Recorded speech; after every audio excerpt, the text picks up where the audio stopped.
মার্কেটটা অ্যানালাইসিস করার জন্য আপনাকে প্রথমেই যে কাজটা করতে হবে, খুব সহজে যদি করতে চান, সেটা হচ্ছে বিভিন্ন মার্কেট প্লেসে গিয়ে এক্সিস্টিং কোন প্রোডাক্টগুলো খুব বেশি বিক্রি হচ্ছে, টপ সেলিং প্রোডাক্ট কি, সেগুলো আগে অ্যানালাইসিস করেন, সেগুলো দেখেন। যেটা টপ সেলিং, বর্তমান কারেন্টলি যেটা টপ সেলিং, সেটা মার্কেটের চাহিদা বেশি। যেই ধরনের টেমপ্লেট বেশি চলতেছে সেটার চাহিদা বেশি, এটা তো আমরা বুঝতেই পারবো। মানে চাহিদা বেশি দেখি তো সে বেশি চলতেছে। তাহলে এবার আপনি জেনে গেলেন যে কোন কোন প্রোডাক্টের এখন চাহিদা বেশি মার্কেটে। এর মধ্যে আপনি হয়তো 5টা প্রোডাক্ট সিলেক্ট করলেন যে এই 5 ধরনের প্রোডাক্টের চাহিদা বেশি। সেই ক্ষেত্রে এবার আপনি শর্ট আউট করতে বসেন যে আপনার জন্য কোনটা সুইটেবল, কোন কাজটা আপনি ভালো বুঝতেছেন, কোনটা সম্পর্কে আপনার ডোমেইন নলেজ আছে। আপনি একটা হোটেলের ওয়েবসাইট করবেন, হোটেলের ডোমেইন নলেজ আপনার থাকতে হবে। আসলে হোটেলের ডোমেইন নলেজটা যদি থাকে, তখনই আপনি একটা ফিচার অ্যাড করতে পারবেন যে এইটা আসলে কি ফিচার থাকা উচিত। আপনি কিছুই জানলেন না, তাহলে সব দেখবেন ঘুরে ঘুরে বুটস্ট্র্যাপ হয়ে যাচ্ছে। মানে যা দেয়া আছে ওইটা এই জায়গায় বসাচ্ছিলাম, প্রথমে উপরে বসে লেফট স্লাইডার, তারপরে নিচে বসাচ্ছি, সেটা তো করা যাবে না। তাহলে আপনি এবার 5টা সিলেক্ট করলেন যে মার্কেটে এইগুলার চাহিদা বেশি। এর মধ্যে থেকে আপনি জানেন যে কোনটা সম্পর্কে আপনি ভালো জানেন, কোনটা সম্পর্কে আপনার আইডিয়া আছে, সেটাকে সিলেক্ট করেন। সেটাকে সিলেক্ট করে ডোমেইন নলেজটা বুঝতে পারেন নাই। আচ্ছা, ডোমেইন নলেজ বলতে হচ্ছে আপনি যেই প্রোডাক্টে কাজ করতেছেন ওই প্রোডাক্টের একটা নিজস্ব এরিয়া আছে না। আপনি একটা গার্মেন্টস প্রোডাক্ট তৈরি করবেন, গার্মেন্টসের একটা নিজস্ব নিয়ম কানুন আছে না, গার্মেন্টসের কিছু ক্রাইটেরিয়া আছে না, যে একটা গার্মেন্টসের হইতে হইলে এই গার্মেন্টসের মধ্যে হয়তো ওরা, যেমন আমি যদি বলি গার্মেন্টসের যখন সুতা নিয়ে কথা বলতেছে, ও বলতেছে সুইং, তাই না? এখন আপনি যখন প্রোগ্রাম করতেছেন, ফন্টেন্টে যেটা থাকবে, ফন্টেন্টে থাকা উচিত সুইংই থাকা উচিত। তাহলে আমি বুঝবো যে এই মেনুতে গেলে সুইং রিলেটেড যা কিছু আছে সেটা। বাট যখন আপনি এটা ভ্যাগেন্ট ডেভেলপ করতেছেন, এখন ভ্যাগেন্টে একটা ভেরিয়েবল নিছেন সুইং, যেটার কাজ ছিল সুতার টোটাল কি পরিমাণ সুতা আছে এটার টোটালটা হিসাব করা। তাহলে এখন আপনি ওটার নাম যদি সুইং দিয়ে রাখেন, ওটা কি বোঝা যাবে? গার্মেন্টসের টার্ম, গার্মেন্টস ডোমেইনে সে এক্সিস্ট করতেছে, বাট তখন প্রোগ্রামের জন্য তো সেটা ডিফিকাল্ট। কারণ আমরা সাধারণত কোনো কিছুর এভারেজ করতে চাইলে বা টোটাল কিছু করতে চাইলে আমরা বলে থাকি সাম বলে থাকি বা টোটাল বলে থাকি, এটা আমাদের জন্য পরিচিত। যখন আপনি টোটাল বলবেন, যে কোনো ডেভেলপার দেখলেই বুঝবে এখানে টোটাল করছে কোনো না কোনো কিছু, কি করছে সেটা পরে বুঝলাম, বাট যোগ করেছে। কিন্তু আপনি যদি সুইং বলে তার মধ্যে টোটাল করে রাখেন, আমি কিন্তু বুঝবো না। আপনি হয়তো বললেন হচ্ছে এটা তো গার্মেন্টসের টার্ম, বা গার্মেন্টস হয়তো ওদের মান্থলি যে হিসাবটা সেটাকে ওদের একটা নিজস্ব নামে বলে, but as a common developer হিসেবে আপনার তো সেটা ব্যবহার করার দরকার নেই। কিন্তু ফ্রন্ট-এন্ডে যখন দেখাবেন, এই ফ্রন্ট-এন্ডটা কার ব্যবহার করার উদ্দেশ্য? গার্মেন্টসে যারা রিলেটেড গার্মেন্টসের সাথে, আর বায়ার হোক, গার্মেন্টসের কর্তৃপক্ষ তারা ব্যবহার করবে, তাদের জন্য তো ওই টার্মগুলো দিতে হবে। এখন এই জায়গায় যদি আপনি সুইং এর জায়গায় টোটাল লেখা রাখেন, তাহলে তো বুঝবে না। তো এই ডোমেইন নলেজটা আপনার থাকতে হবে যে কার জন্য কোন জায়গায় আসলে কি নামকরণটা করা উচিত। ফ্রন্ট-এন্ড বলতে তো আপনার কন্টেন্ট, নামকরণগুলোই ইম্পর্টেন্ট, তাই না? এই জায়গায় থাকা উচিত। বা আমি খুব সিম্পলি একটা ইউএক্স এর ধারণা থেকে আপনাকে বলি, মানে আমার খুব রিসেন্ট একটা এক্সপেরিয়েন্স ছিল, বলছি কি আপনাদের কাছে মনে নাই? ইউএক্স নিয়ে আপনাদের কাছে কখনো কথা বলছিলাম কি? বলছি অনেক আগে বলছিলেন কি বলছিলাম? এফ এর মতো কাজ করে। হ্যাঁ, তাহলে তো বলেই কোথায় কোথায় মানে কালার, তারপর কোথায় কোন মেনুটা থাকবে। হ্যাঁ, এই জায়গাগুলো ইম্পর্টেন্ট। মানে আমি প্রায় আপনাদের কোর্স শুরু হওয়ার কিছুদিন আগে মনে হয় ক্লায়েন্টের সাথে আসলে কথা বলতে গেছিলাম, তো ওনার কাছ থেকে এইটা আমার খুব ভালো একটা পাওয়া ছিল। উনি আমাকে জাস্ট বলছিল যে এটাকে আমরা দেখলে সাধারণত কি বলি, মেনু না? জি, সাধারণত আমরা দেখলেই বুঝি মেনু। তো আমার যে ডিজাইনার, উনি মোটামুটি এরকম একটা মেনুর মানে স্মল ডিভাইসের জন্য এরকম দিয়ে রাখছে। তো ওই ভদ্রলোক আমাকে বলতেছে, উনি যদিও এই সম্পর্কে ওনার ভালো নলেজ, বাট উনি আমাকে বলতেছিল এইটা যে দিছেন, আমি এত বছর ধরে স্মার্টফোন চালাচ্ছি, এটা যে আসলে ক্লিক করলে মেনু বের হবে এইটা বুঝতে আমার 3 মাস সময় লাগছে। উনি বলতেছে, আর আমি এবার যে প্রোডাক্টটা আপনাদের দিয়ে তৈরি করাইতে চাচ্ছি, এই প্রোডাক্টটার ইউজার হবে রুট লেভেলের, অর্থাৎ গ্রামের লোকজন। তারা হয়তো সবাই স্মার্টফোন চালায়ও না, সবাইকে আমার টার্গেট না, বাট যারা চালায়, আমি একজন শহরে থাকি, আমি এত বছর ধরে স্মার্টফোন চালাই, আমার জন্য এরকম 3টা দাগ থাকলে এর মধ্যে ক্লিক করলে নিচে মেনু আসবে, এটা বুঝতে যদি 3 মাস সময় লাগে, ওনার বুঝতে কতদিন লাগবে? ওনার কাছে আমি এটার জন্য ট্রেনিং করাইতে হবে। তখন আসলে দেখলাম মানে রিয়েলাইজেশনটা এরকম ঠিক আছে, তাহলে এই জায়গায় ডোমেইন নলেজটা আপনার চলে আসবে, আপনি কাকে টার্গেট করতেছেন তার অনুযায়ী সে তার জন্য কোনটা সুইটেবল, তার জন্য কোনটা ইউজার ফ্রেন্ডলি সেইটা আপনাকে চিন্তা করতে হবে। এবার আপনি এইটা রাখেন, অসুবিধা নেই, পাশে যদি কোথাও মেনু কথাটা লিখে দেন শহর ও গ্রাম, এবার অ্যাটলিস্ট যারা পড়ালেখা জানে তারা বুঝতে পারবে।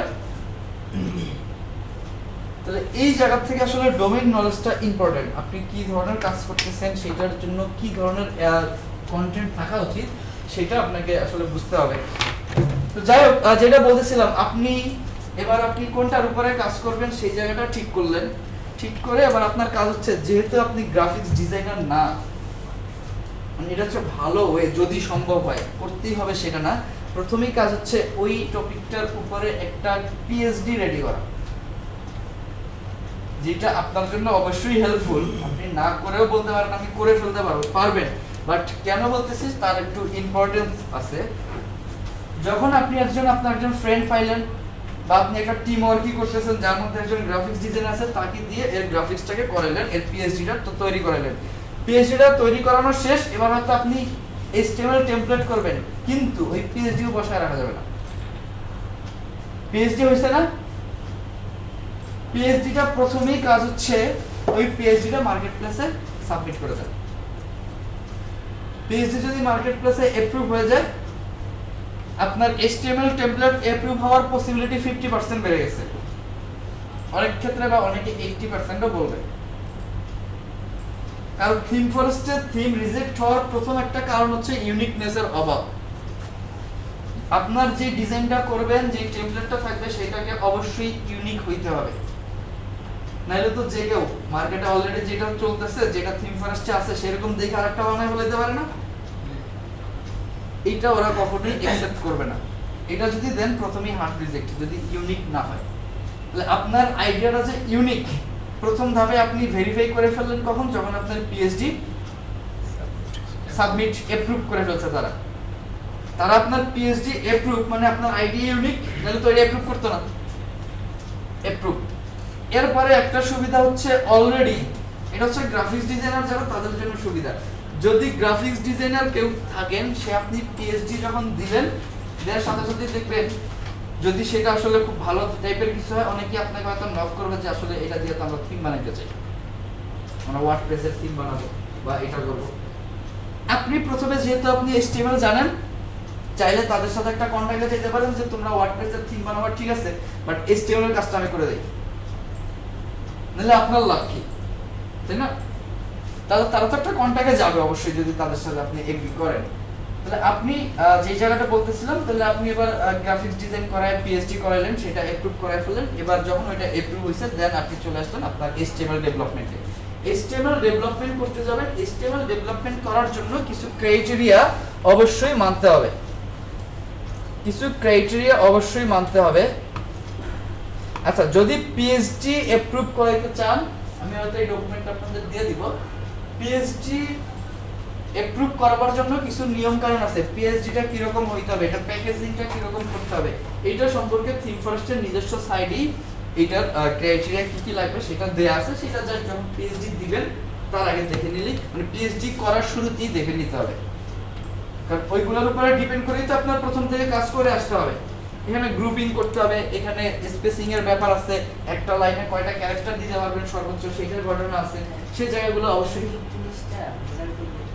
কোনটা ইউনিক যে হইছে ওদের এই ইউনিক যে সেটা মেজার করার জন্য ওদের প্রসেস হচ্ছে অটোমেটেড, দেখবে এত পার্সেন্ট কন্টেন্ট মিলে যাচ্ছে কিনা, একটা পার্সেন্টেজ আছে এক্সিস্টিং ওদের মার্কেটে যা আছে, ওদের মার্কেটে যেগুলো আছে মার্কেটে তো অনেক পেজ আছে, অনেক পেজ আছে, এটার মধ্যে ইউনিক নিয়ে আসতে হবে। আপনাকে 100% ইউনিক যে হইতে হবে সেটা না, একটা কর্পোরেট সাইট, কর্পোরেট অফিস মানে সবই এক ধরনেরই তো, বাট এদের কিন্তু ভিন্ন ভিন্ন ফিচার থাকতে পারে, এই ফিচারগুলোর অবস্থান ভিন্ন জায়গায় থাকতে পারে, এদের ডিজাইন আলাদা হইতে পারে, তাদের ফিচার তো আপনি বাদ দিতে পারবেন না, ফিচার সবার একই হবে, ইউনিক বলতে এর ডিজাইন আলাদা হইতে পারে, এটাকে সাজাইছেন আপনি আপনার মতো করে অন্যভাবে, তার মানে সাজানোর জন্য আবার উপর নিচ করলেই হয়ে যাচ্ছে সেটা না, ইউনিকনেস ডিজাইনের মধ্যে চলে আসতে হবে। আমরা বুটস্ট্র্যাপের একটা থাম্বনেল দেখছি, এই একই থাম্বনেল বিভিন্ন জায়গায় বিভিন্ন রকম দেখেন না, কাজ তো একই, ইমেজ থাকবে, ক্যাপশন থাকবে। তাহলে একটার সাথে দেখলে কিছু কিছু জায়গা আপনাদের মনে হয় সিএসএস জেম গার্ডেন যখন দেখাচ্ছিলাম একই এইচটিএমএল একটার সাথে যখন আরেকটা ডিজাইন দেখছেন মনে হয়েছে যে একই, না একদম মানে আকাশ পাতাল মনে হয়েছে না? চেঞ্জ আছে, কতটুকু চেঞ্জ ছিল? খুব সামান্য। জি HTML এর মধ্যে খুব সামান্য চেঞ্জ আছে, CSS তো চেঞ্জ থাকবেই, বাট HTML এর মধ্যে খুব সামান্য চেঞ্জ আছে, কিন্তু মনে হয়েছে আকাশ পাতাল। তাহলে ইউনিক না? এই জায়গাটা থেকে ইউনিক বলতেছি। আচ্ছা, তাহলে HTML থিম যখনই ডেভেলপ করতে যাবেন তখনই আপনাকে প্রথমে যে চিন্তাটা করতে হবে, প্রথমেই যে কোনো কিছু ডেভেলপ করতে গেলেন HTML থিম বলতেছি যদিও বারবার, অ্যাকচুয়ালি থিম টার্মটা হবে না, টার্মটা হবে টেমপ্লেট। তো যখনই আমরা বলতেছি যে কোনো প্রজেক্ট করবেন, সেই প্রজেক্ট করার সময়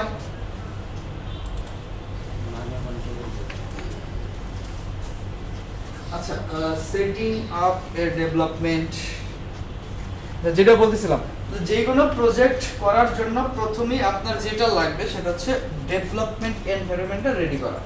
অর্থাৎ যে প্রজেক্টে আপনি কাজ করবেন ওই প্রজেক্ট রিলেটেড যে কাজগুলো আপনার দরকার সেগুলো একটা স্ট্রাকচার ওয়েতে নিয়ে আসা।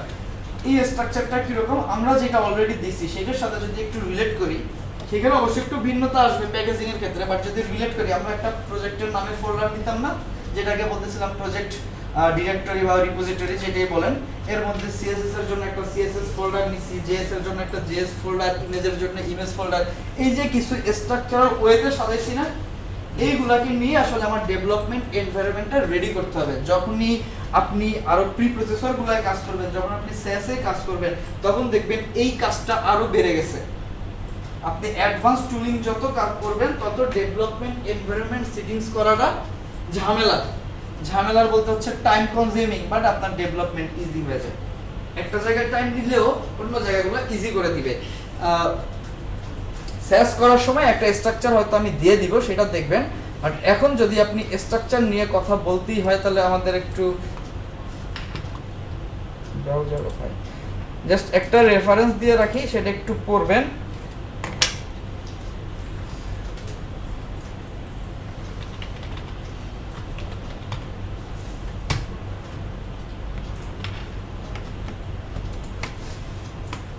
আচ্ছা, scalable and modular architecture for CSS, এটা একটা অনলাইন বুক, যদিও মানে টোটালটা ফ্রি না, বাট যতটুকু ফ্রি আছে অতটুকু আপনাদের জন্য এই পর্যায়ে এনাফ।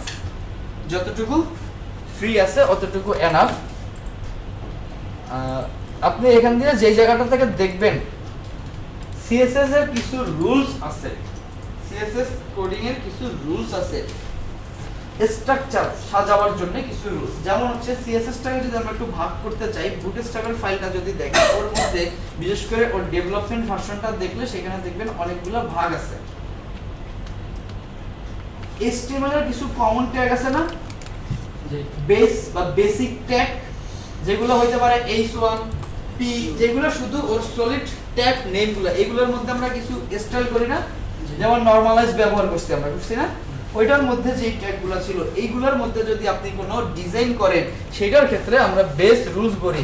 প্রথমেই যদি একটু আমরা কয়টা রুলসে ভাগ করছে সেটা দেখি, there are 5 types of categories, 5টা ক্যাটাগরিতে ভাগ করছে এই টোটাল সিএসএসটাকে। প্রথমে বলছে বেস, বেসের মধ্যে মূলত হচ্ছে কি ওই H1 ইনপুট অর্থাৎ সলিড যে ট্যাগগুলো আছে এইগুলোর রিলেটেড যে ডিজাইনগুলো রাখবেন সেইগুলোকে সাধারণত একটা ফাইলের মধ্যে রাখা হয়, কারণ আপনি জানেন বেস রুলটা কোথায় আসছে, আপনি ওই ফাইলটার মধ্যে গেলে এডিট করতে পারবেন, আপনার জন্য ডেভেলপমেন্টটা ইজি হয়ে গেছে। বাট এই ক্ষেত্রে যেহেতু রিকোয়েস্ট বেশি যাবে, আপনি যতক্ষণ না পর্যন্ত কোনো হাইলি কমফোর্টেবল টুলস ব্যবহার না করতেছেন ততক্ষণ আলাদা ফাইল করার দরকার নাই, বাট আলাদা আলাদা সেকশন করতে হবে। বললেন বেস সেকশন, এটা একটা সিএসএস ফাইলের মধ্যেই করেন, বাট বেস সেকশনের জন্য ওর কম্পোনেন্টগুলো ডিজাইন। তারপরে লেআউট, লেআউট বলতে বুঝতেই পারতেছি আপনি যদি কোনো গ্রিড সিস্টেম ব্যবহার করেন নিজস্ব, মানে জাস্ট আমি ওভারঅল বুটস্ট্র্যাপের কথা এখনো বলতেছি না, যদি ব্যবহার করেন সেই জায়গাটা বা বুটস্ট্র্যাপের গ্রিডও যদি ব্যবহার করেন আপনার কাস্টমাইজ করার প্রয়োজন হতে পারে না, তাহলে নিজেরটা তো নিজের ফাইলে লিখতে হবে, বুটস্ট্র্যাপের ফাইলে তো আমরা টাচ করব না কখনোই। আচ্ছা, তাহলে সেই লেআউট সেকশনের মধ্যে ওই লেআউট রিলেটেড যে পরিবর্তনগুলো করছেন সেটা রাখলেন। মডিউল বলতে মূলত হচ্ছে কম্পোনেন্টস গুলোকে বোঝাচ্ছে। মডিউল বলতে বুটস্ট্র্যাপের কম্পোনেন্টস গুলো কি কি ছিল? নেভিগেশন ছিল, তারপরে কি কি ছিল বলেন? ওই যে থাম্বনেল ছিল, ন্যাপ বার ছিল, হ্যাঁ বাটন ছিল, এগুলাকে একটা কম্পোনেন্টস না, এই কম্পোনেন্টস গুলো রিলেটেড যেগুলো সেগুলো রাখলেন হচ্ছে কম্পোনেন্ট নামে একটা সেকশন করলেন, করে সেটার মধ্যে। এরপরে চলে আসলাম স্টেট, ওই যে অ্যালার্ট, যেটা কোনো ক্লিক কোনো ইভেন্টের উপরে বেস করে রান করে, সেইগুলোকে মূলত বলি হচ্ছে স্টেট। যেমন হচ্ছে আপনি কোনো ফর্ম ফিল আপ করতেছেন, এই ফর্মের কোনো ভ্যালিডেশন স্টেজ থাকতে পারে, কোনো ওয়ার্নিং থাকতে পারে, ফর্ম সাকসেসফুল হইলে একটা মেসেজ থাকতে পারে, হ্যাঁ ভুল হইলে ইনভ্যালিড হইলে একটা মেসেজ থাকতে পারে। এগুলো হচ্ছে বিভিন্ন স্টেপ না, একটা অবস্থার উপরে ডিপেন্ড করে আপনাকে ফিডব্যাক দিচ্ছে। যখন ফর্মটা ফিল আপ করতে ভুল করতেছেন তখন কোনো ইনভ্যালিড মেসেজ থাকলে তখন দেখাবে। তাহলে এই যে স্টেট বিভিন্ন অবস্থার উপরে ডিপেন্ড করে যেই অংশগুলো কাজ করবে, যে সিএসএস গুলো থাকবে সেটা রাখলেন স্টেট সেকশনের মধ্যে। তাহলে এইভাবে পাঁচটা সেকশনে ওরা, এছাড়া মানে এটা মোটামুটি একটা স্ট্যান্ডার্ড ওয়েতে ওরা সেকশনিংটা করছে। এছাড়া অনেকগুলো ক্রাইটেরিয়া আছে, কেউ মানে ভিন্ন ভিন্ন লোক ভিন্ন ভিন্ন স্টাইল ফলো করে, ভিন্ন ভিন্ন ডিজাইন প্যাটার্ন ফলো করে, বাট বুটস্ট্র্যাপের সাথে এইটার কম্পোনেন্টটা মানে যথেষ্ট মিল আছে, যেজন্য আপনাদের এটাই দেখানো। এটার মধ্যে মূলত এইভাবে ভাগ করে আপনি ডিজাইনগুলোকে সাজাইলেন। টোটাল আমরা একটা থিম দিয়ে দেখবো, বাট জাস্ট হচ্ছে আগে আলোচনাটা করে রাখতে চাচ্ছি। তাহলে আপনার ডেভেলপমেন্ট এনভায়রনমেন্টটা সেটআপ করা হয়ে গেল, কি প্রজেক্টে কাজ করবেন, কি কি ফাইল থাকবে সেটা চিন্তা করলেন, কিভাবে ফাইলটাকে সাজাবেন, এবং এইটা প্রথমে একবারই করে রাখবেন, করে সেটা গিটে আপ দিয়ে রাখবেন। যখনই কোনো নতুন প্রজেক্টে কাজ করবেন ওইটাকে শুধু পুল করে নেবেন, পুল করলে আপনার এনভায়রনমেন্ট নেমে গেল, এবার আপনি কাজ শুরু করেন। মানে প্রতিবার প্রত্যেকটা কাজের জন্য যদি আপনার নতুন করে সেটআপ করতে হয় অনেক সময় যাবে না। একবারই বেস যেটা সব প্রজেক্টটা লাগবে, সব প্রজেক্টই লাগবে এরকম তো একটা কম্পোনেন্ট আমরা বের করতেই পারি। সিএসএস একটা প্রজেক্টে থাকবে, তাহলে সিএসএস নামের ফোল্ডার একটা লাগবে, ওটার ভিতরে একটা সিএসএস ফাইল যেটা আপনি ওই থিমের রিলেটেড হোক সেটা আপনার লাগবে, সব প্রজেক্টই থাকবে, থাকবে না? জেএস লাগবে, জেএস এর ভিতরে একটা ফাইল থাকবে, ইমেজ ফোল্ডারটা লাগবে, ভিতরের ইমেজ হয়তো চেঞ্জ হবে, জি index.html যে ফাইলে থাকুক লাগবে। তো এই যে কমন কিছু প্যাটার্ন, কমন একটা ফিগার চলে আসবে না আপনার, এই কমন ফিগারটা চলে আসলে এটার একটা প্যাকেজ বানায় এটাকে আপনি গিটে রেখে দিবেন, যখনই যে প্রজেক্টে কাজ করবেন ওইটা পুল করে নেবেন, পুল করে এবার ওইটার মধ্যে কাজ করা শুরু করে দিলেন। আচ্ছা, গিট নিয়ে বোধহয় কারো কারো কোশ্চেন তৈরি হচ্ছে, কারণ গিট বলতেছি বারবার, কিন্তু গিট হয়তো অনেকেই জানি না, তাই না? কে জানি, কে অ্যাকাউন্ট আছে কিন্তু আপলোড করতে পারি না। গিট বলতে কি গিটল্যাব না গিট অ্যাকাউন্ট আছে বাট দিতে পারি না, রাখতে পারি না। হ্যাঁ গিট বলতে কি তো GitHub গিটল্যাব নাকি গিটহাব ওগুলা? গিট, গিটল্যাব, গিটহাব সম্পূর্ণ আলাদা জিনিস, বাট গিট এবং GitLab or GitHub, GitLab, GitHub, Bitbucket, হ্যাঁ এইগুলা হচ্ছে ওয়ান কাইন্ড অফ সিমিলার জিনিস, বাট গিট হচ্ছে এদের বেস, যার প্রয়োজনে ওরা তৈরি হয়েছে। যাই হোক, এটা গিট একটু মনে করেন যে কোনো একটা ক্লাসে জাস্ট দেখাই দিব, মানে যতটুকু আপনাদের না হইলেই না। গিট মূলত হচ্ছে সোর্স ম্যানেজমেন্ট সিস্টেম অথবা ভার্সন কন্ট্রোল সিস্টেম। গিটের ক্লাস নিতে গেলে ফুল 4 ঘন্টায় কিছুই হবে না, আমি ওইটা জাস্ট আপনাদের যতটুকু দরকার ওই উঠানো মানে পুশ পুল করা ওইটুকু দেখাই দিব একদিন, মনে করেন একটু, মানে মনে করেন বলতে আমি তো সবসময় আসি না, লতিফ ভাইকে একটু মনে করাই দেন, উনি আমাকে বলবেন। আচ্ছা, তাহলে আপনার যদি ডেভেলপমেন্ট এনভায়রনমেন্ট সেটআপ হয়ে যায়, দেন আপনার কাজ হচ্ছে ডেভেলপমেন্ট করবেন। এই ডেভেলপমেন্ট করতে গিয়ে আমাদের কিছু বেস্ট প্র্যাকটিস, কিছু গাইডলাইন ফলো করতে হবে। যেহেতু আমরা HTML CSS নিয়ে কথা বলতেছি, তাহলে প্রথমেই আপনাদের কাজ হচ্ছে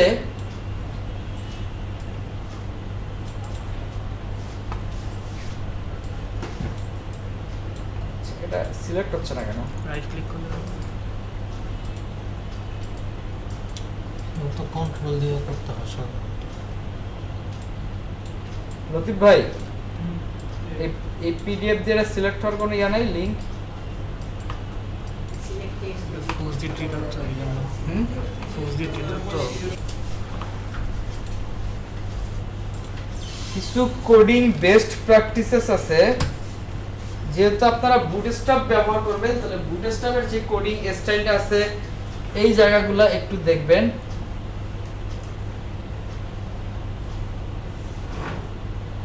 আচ্ছা, ওদের এই জায়গাটার চেয়ে আপনারা এইখান থেকে আমি দেখাই দিই, এটা ভালো হবে, বাট ওইটাও দেখবেন হচ্ছে যদি বুটস্ট্র্যাপে কখনো কন্ট্রিবিউট করতে চান সেই ক্ষেত্রে এটা কাজে লাগবে।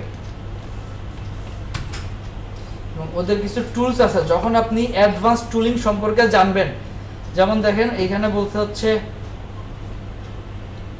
Valid your HTML, lint your HTML। Lint কি জিনিস? লিন্ট হচ্ছে HTML-টা যখনই টাইপ করতেছেন, যদি কোনো জায়গায় কোনো কিছু মিসিং থাকে ওর সাথে সাথে আপনাকে সেটা এরর দেখাবে। হ্যাঁ, এগুলো হচ্ছে কিছু টুলস, এগুলা ইন্টিগ্রেট করে নিতে হয়। তো এটা দেওয়ার উদ্দেশ্য হচ্ছে কি কি থাকতে পারে, কি কি ব্যবহার করা যেতে পারে সেই সম্পর্কে একটা জাস্ট আইডিয়া নিলেন। কারণ টুলসগুলা ইন্টিগ্রেশন তো আমরা আসলে এখন দেখাবার সময় পাবো না, বা ওইটা আরেকটু অ্যাডভান্স লেভেলের সেই ক্ষেত্রে। আচ্ছা, এটা হচ্ছে বুটস্ট্র্যাপের নিজস্ব কোড গাইড, ওদের বিভিন্ন রুলস, কি কি রুলস ফলো করা উচিত, HTML কোড করার সময় কি কি বেস্ট প্র্যাকটিস ফলো করা উচিত সেইটার কোড গাইড।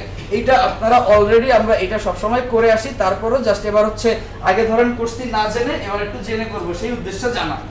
এতদিন আমরা যেভাবে করে আসছি সেইভাবেই ঘটনা, বাট এবার একটু জেনে করতেছি। যেমন বলছে সিনট্যাক্স, কি বলছে দেখেন, use soft tabs with two space.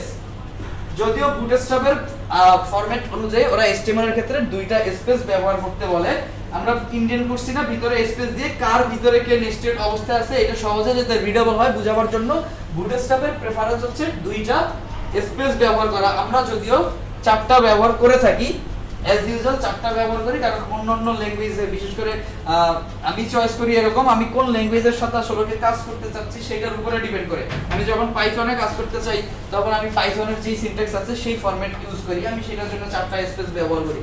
But bootstrap যখন ব্যবহার করবেন দুইটা স্পেস ব্যবহার করলেই এনাফ। আপনার কোড রিডেবল হলো কিনা সেটা, বাট ইন্ডেন্টার কনসেন্ট্রেন্ট থাকতে হবে। এক জায়গায় দুইটা স্পেস দিলেন, আরেক জায়গায় চারটা দিলেন, সেটা করা যাবে না, তাইলে আপনাকে রিজেক্ট দিবে। এক জায়গায় দুইটা দিচ্ছেন, আরেক জায়গায় চারটা দিচ্ছেন, আরেক জায়গায় দিলেনই না, এই কাজটা করা যাবে না। এই ইন্ডেন্টেশনটা অবশ্যই সাজানো গুছানো হইতে হবে। প্রত্যেকটার ভিতরে কে কার ভিতরে আছে এইটার ইন্ডেন্টেশন খুব খুব ইম্পর্টেন্ট, নাইলে সফট রিজেক্ট দিয়ে কখনোই বাঁচতে পারবেন না। কনসিস্টেন্সি বজায় রাখতে হবে, যেই লেআউটটা ফলো করছেন সব জায়গায় পুরো কোডটা একই লেআউটে থাকতে হবে।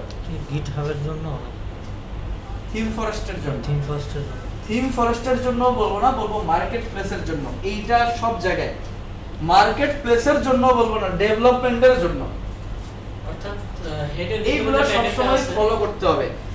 হেডের ভিতরে টাইটেল আছে, তাহলে হেডের ভিতরে অবশ্যই ইন্ডেন্ট দিয়ে টাইটেল যাবে, মানে HTML এর পরে হচ্ছে হেড, তাহলে অবশ্যই HTML এর ভিতরে হেড থাকবে, এবং হেড এবং বডি তারা একই লেভেলে না, তাহলে তাদেরকে একই সাথে রাখতে হবে। হেডের ভিতরে আবার টাইটেল ভিতরে গেছে, বডির ভিতরে ইমেজ ভিতরে গেছে, H1 একই লেভেলে, তারা একই লেভেলে আছে। এবার আপনি H1 এর ভিতরে যদি কিছু রাখতেন অবশ্যই তাকে তার ভিতরে রাখতে হবে।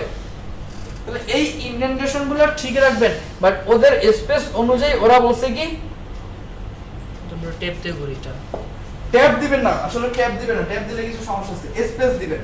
কারণ ট্যাব দুইটা স্পেস ওদের রিকোয়ারমেন্ট হচ্ছে, ওদের মানে রিকমেন্ডেশন হচ্ছে দুইটা স্পেস। আপনি চাইলে চারটা দিতে পারেন, অসুবিধা নাই, দুইটা স্পেস।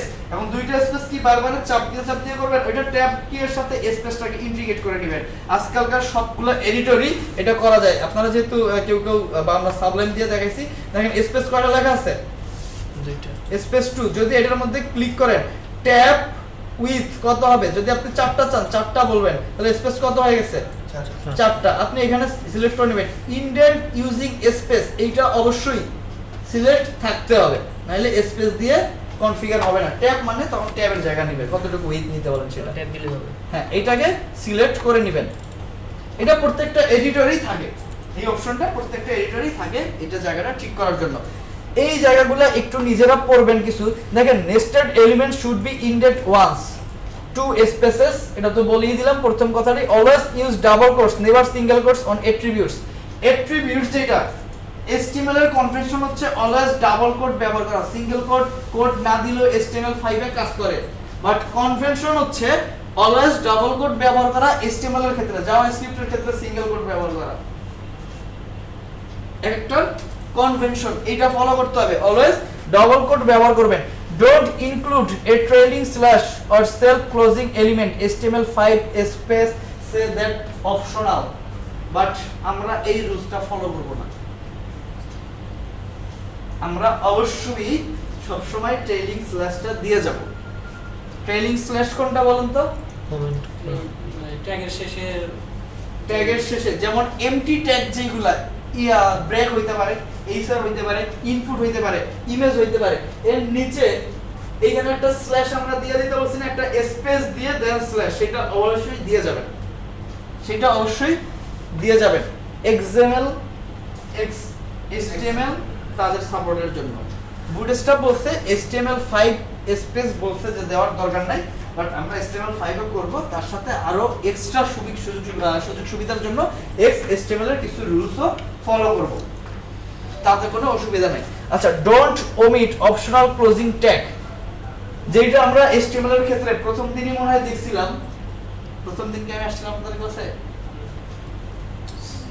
আচ্ছা যাই হোক, আসছি না আসছি সেটা কথা না, যদি এসে থাকি তাহলে হয়তো দেখছেন, সেটা হচ্ছে HTML আমরা যদি কোনো ট্যাগ নাও লিখি, সে নিজের থেকে বসায় নেয় না, নিজের থেকে তো বসায় নেয়, তাহলে ও বলছে, আমি যেটা বলি সব সময়, যে কখনোই আসলে ওর ওই স্মার্টনেস দেখাবার সুযোগটা দেওয়া যাবে না।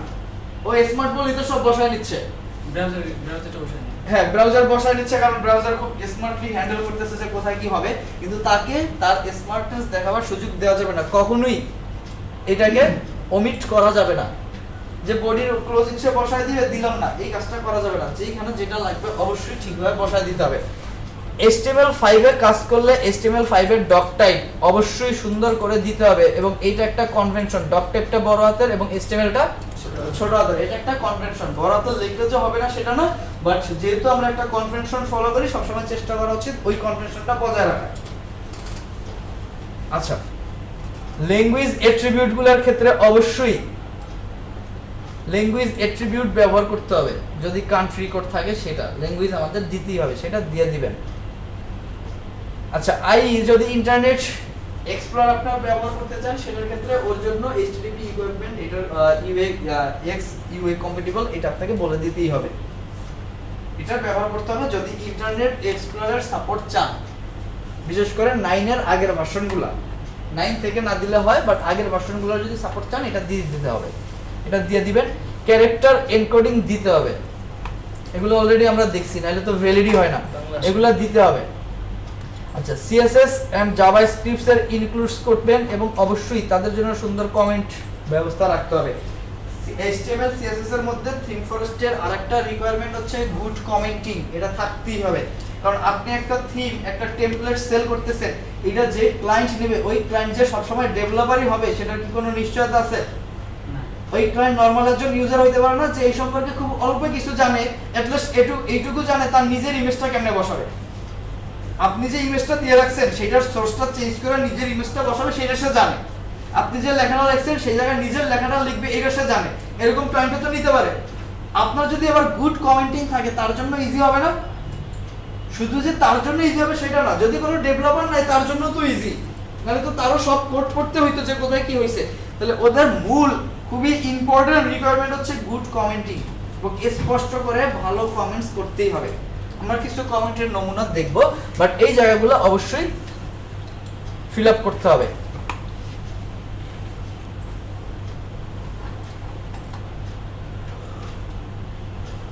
আচ্ছা, অ্যাট্রিবিউটস এর কিছু অর্ডার ফলো করতে বলে ওরা, কোনটার পরে কোন অ্যাট্রিবিউট দেওয়া উচিত। যদি আইডি, ক্লাস এগুলো সব একত্রে ব্যবহার করেন, ক্লাসের নামটা আগে ব্যবহার করতে বলা হয়, আইডির নামটা পরে ব্যবহার করতে বলা হয়। তারপর হচ্ছে ডেটা অ্যাট্রিবিউট, যদি জাভাস্ক্রিপ্টের সাথে কোনো কিছু থাকে, অর্থাৎ ডেটা অ্যাট্রিবিউট যদি ব্যবহার করা হয়, সেটা সোর্স, ফর, টাইপ, এইচরেফ, ভ্যালু, এগুলো জাস্ট এই যে রোল এরিয়া কিছু সিকোয়েন্স ফলো করতে বলে, এই সিকোয়েন্সটাকে একটু ফলো করার চেষ্টা করবেন, মানে ফলো করার চেষ্টা করবেন। যদি এই সিকোয়েন্স ফলো না করে আপনার নিজের কোনো সিকোয়েন্স থাকে করতে পারেন, বাট সব জায়গায় একটাই ফলো করতে হবে। আপনি যদি বলেন না আমি আইডি আগে দিব ক্লাস পরে দিব, তাহলে আপনার পুরো কোডের মধ্যে আইডি সব জায়গায় আগে দিবেন, ক্লাস পরেই দিবেন, মানে একই, মানে সব জায়গায় যেন একটা বজায় থাকে। আপনি যেটাই করবেন একটা বজায় থাকবে, এবং অলওয়েজ একটা প্র্যাকটিস নিজের জন্য নিজে সিলেক্ট করে নেবেন যে আমি এই রুলসটা ফলো করব, অলওয়েজ ওইটাই করবেন। বাট কিছু কিছু রিকমেন্ডেশন যেটা সেটা মানে ফলো করতে হবে, যেমন অ্যাট্রিবিউটের ক্ষেত্রে ডবল কোটেশন, এটা রিকমেন্ডেড, এটা আপনাকে করতে হবে।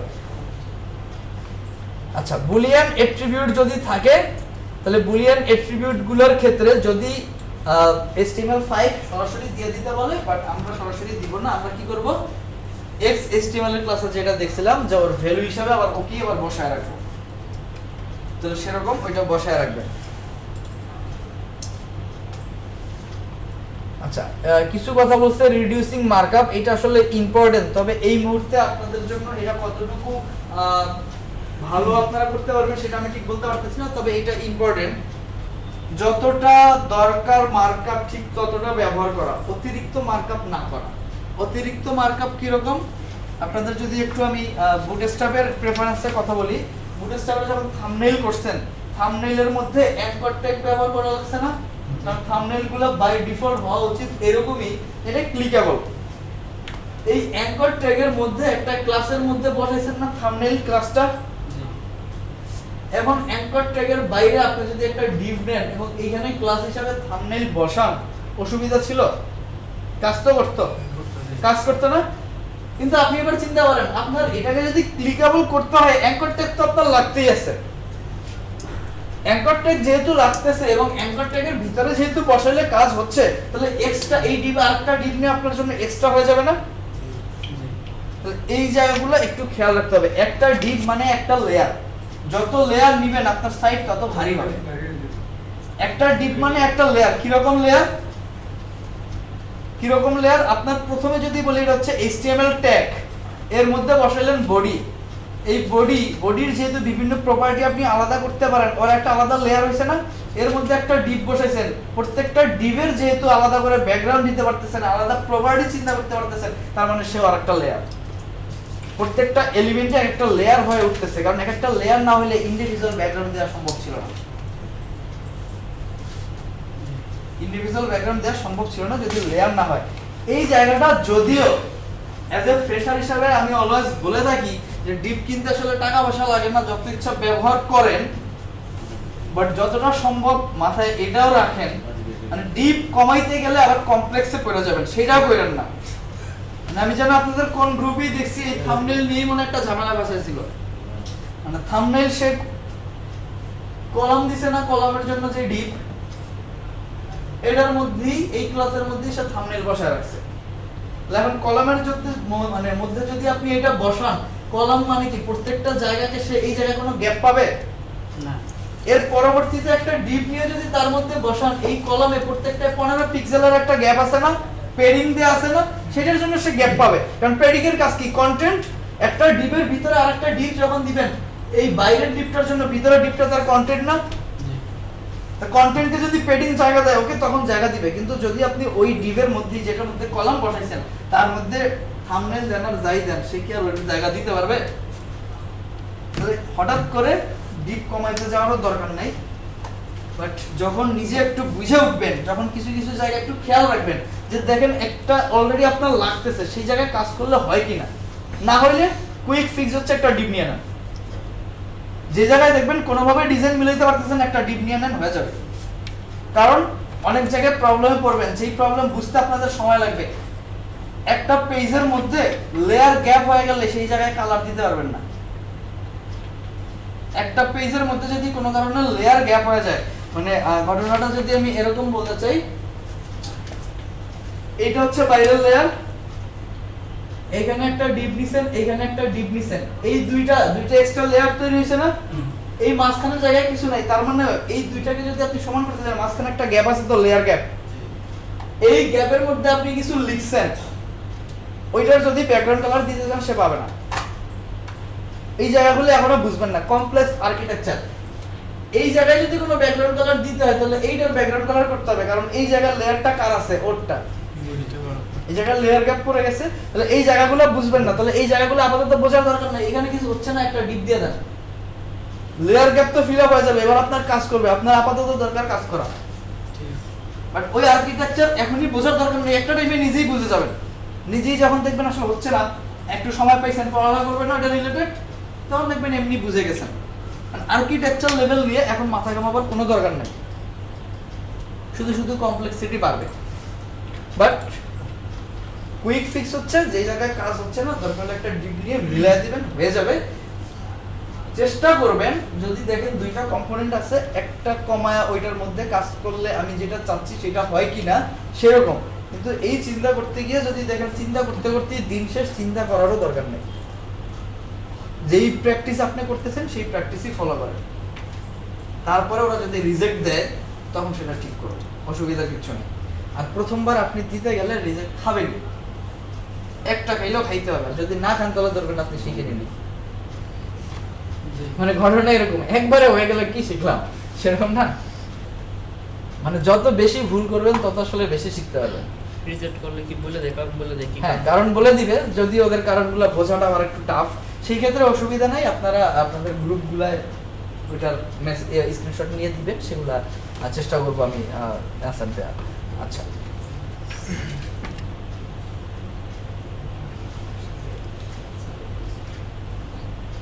আচ্ছা সিএসএস এর ক্ষেত্রে খুব ইম্পর্টেন্ট আসলে।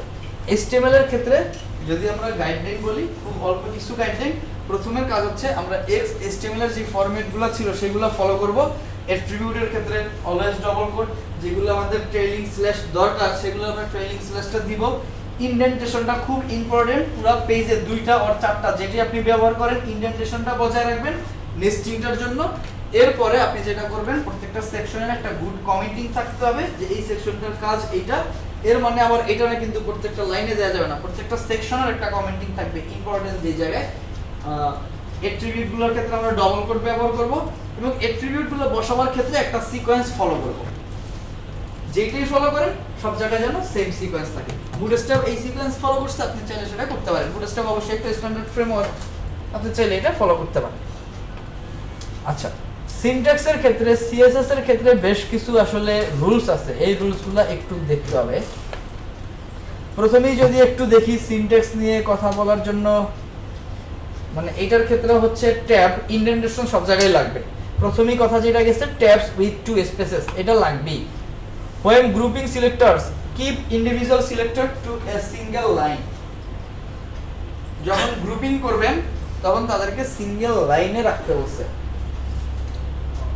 গ্রুপ সিলেক্টর যখন করবেন তাদেরকে সিঙ্গেল লাইনে রাখতে বলছে।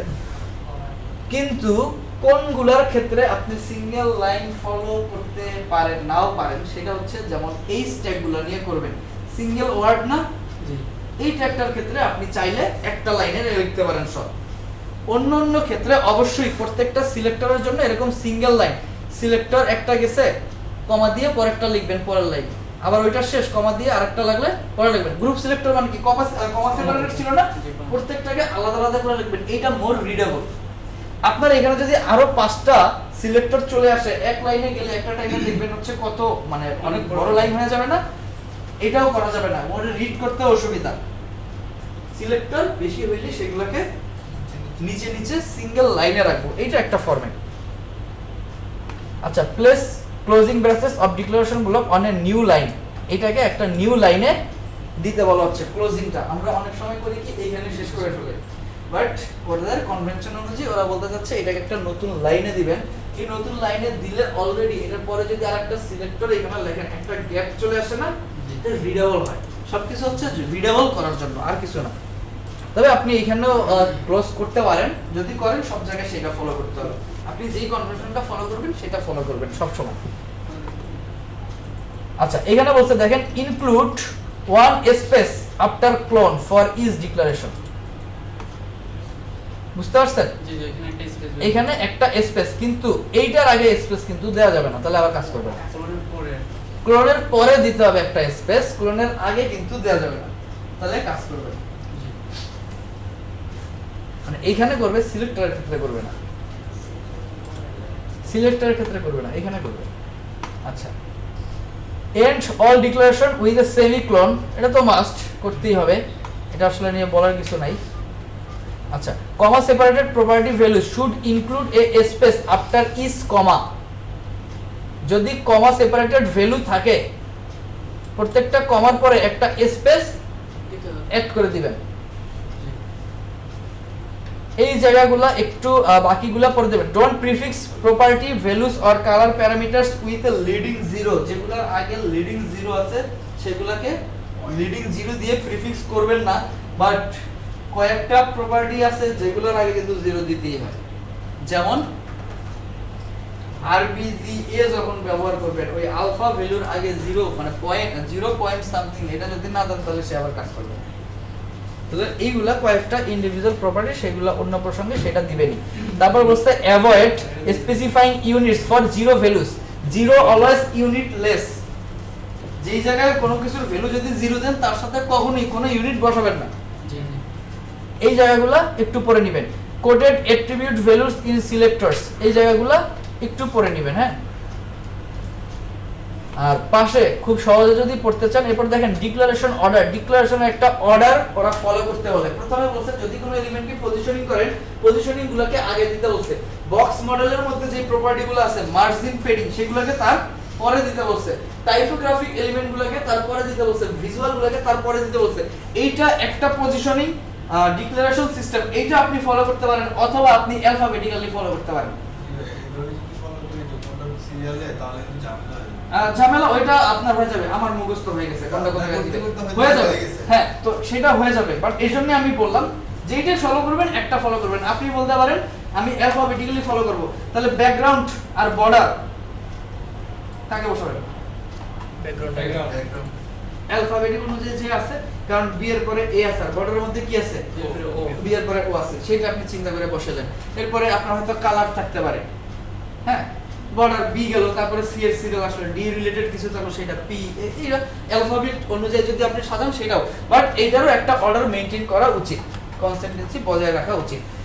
বাট এটা বুটস্ট্র্যাপ করে, আমি পার্সোনালি করি, করতে পারেন যদি চান। আচ্ছা, ডোন্ট ইউজ ইম্পোর্ট। সিএসএস এর মধ্যে আলাদা ফাইল করার জন্য আমরা ইম্পোর্ট ব্যবহার করি, বাট ইম্পোর্ট ব্যবহার করলে অনেকটা স্লো হয়। ইম্পোর্ট যেহেতু আলাদা একটা এপি ইন্টিগ্রেট করে, অনেকটা স্লো হয়।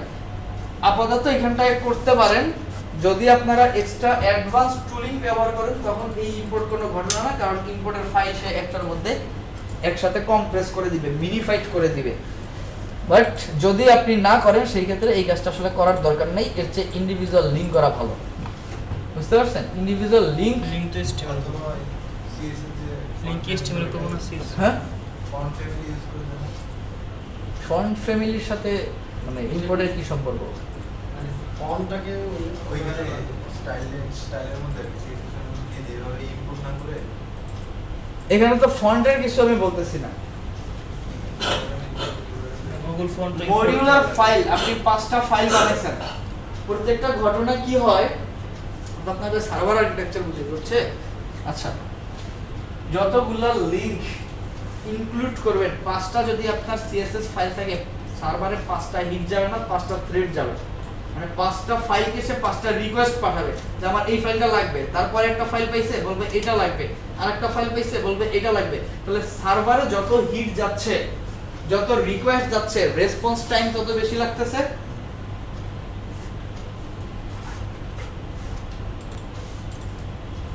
আচ্ছা, তো সেই ক্ষেত্রে অনেকগুলো রিকোয়েস্ট যায়, যত বেশি রিকোয়েস্ট যাবে এটা আপনার অপটিমাইজ হতে হবে না। ইম্পোর্টও একই ঘটনা করে অ্যাকচুয়ালি, আলটিমেট এর জন্য ওরে দিয়ে কোনো লাভ নেই, বরং ওর আরো সময় বেশি লাগে, যে কারণে ইন্ডিভিজুয়াল ফাইল ব্যবহার করতে পারেন। বাট আমরা যখন অ্যাডভান্স টুলিংগুলো দেখব তখন দেখবেন আলাদা আলাদা ফাইলে আপনি করছেন, বাট যখন প্রোডাকশন রেডি তৈরি করবেন সবগুলোকে একটা ফাইলের মধ্যে ইনক্লুড করে ফেলায়, করে একটা ফাইল দেয় আপনাকে। আচ্ছা, প্রিফিক্স প্রপার্টিস, প্রিফিক্সগুলো অবশ্যই ব্যবহার করতে হবে। সিঙ্গেল ডিক্লারেশন, এই জায়গাগুলো কিভাবে করবেন, এটার কি ধরনের কি হওয়া উচিত, এই শর্ট হ্যান্ড প্রপার্টিগুলো কিভাবে ব্যবহার করবেন, এই জায়গাগুলো একটু করে নেবেন। নেস্টিংগুলোকে কিভাবে করবেন, কোনটা বেস্ট প্র্যাকটিস, সেই জায়গাগুলো জাস্ট এই রুলসগুলো পড়ে নেবেন।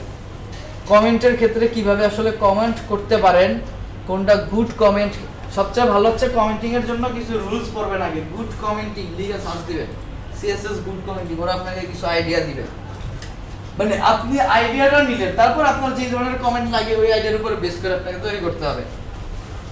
ক্লাসের নেমগুলো কিরকম কি হওয়া উচিত, ক্লাসের নেমগুলা এটার উপরে ওদের কিছু নিয়ম কানুনের কথা আছে। অর্গানাইজিং কিভাবে কি করবেন ফাইলগুলোকে, এই অর্গানাইজিং এর মধ্যে আসলে আর তেমন কিছু নেই। অর্গানাইজিং এর জন্য ওই যে আমরা বলছিলাম না বেস, তারপরে লেআউট, তারপরে বলছিলাম হচ্ছে মডিউল, স্টেট, এইগুলো নিয়ে অর্গানাইজিং মূলত ওইটার কথাই বলছে, ওইগুলো থেকে দেখে নেবেন। এই আর সেট এনকোডিং টু সিএসএস ফাইলের মধ্যে এনকোডিংটা সেট করে দিবেন।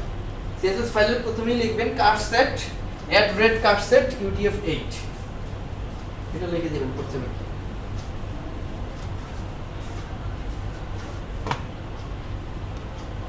আচ্ছা তাহলে এই জায়গাটা একটু বিস্তারিত একবার পড়লেন, এটা অলরেডি আপনারা এগুলো ফলো করেন, কেউ কেউ হয়তো দুই একটা এদিক সেদিক হয়, সেগুলো একবার পড়লেই মাথায় ঢুকে যাবে। মানে যেগুলো আমরা করি আর বাইরে কিছু না, এতদিন হয়তো করছি সবাই না জেনে, এবার একটু জেনে করতে হবে, মানে এবার একটু কনসিয়াস ওয়েতে করবো, আর কিছু না। আচ্ছা এরপরে যেটা বলছে all author generated HTML CSS needs to be validated via W3 validator। W3C এর validator দেখছেন না? জি ওইখানে HTML ভ্যালিডেটরটা আপনারা দেখছেন, CSS ভ্যালিডেটর দেখছেন, গেলেই পাবেন একই জায়গায়। HTML ভ্যালিডেটর যেরকম CSS ভ্যালিডেটর সেরকম, HTML এর মধ্যে HTML ফাইল দিতে হয়, CSS এর মধ্যে CSS ফাইল দিবেন।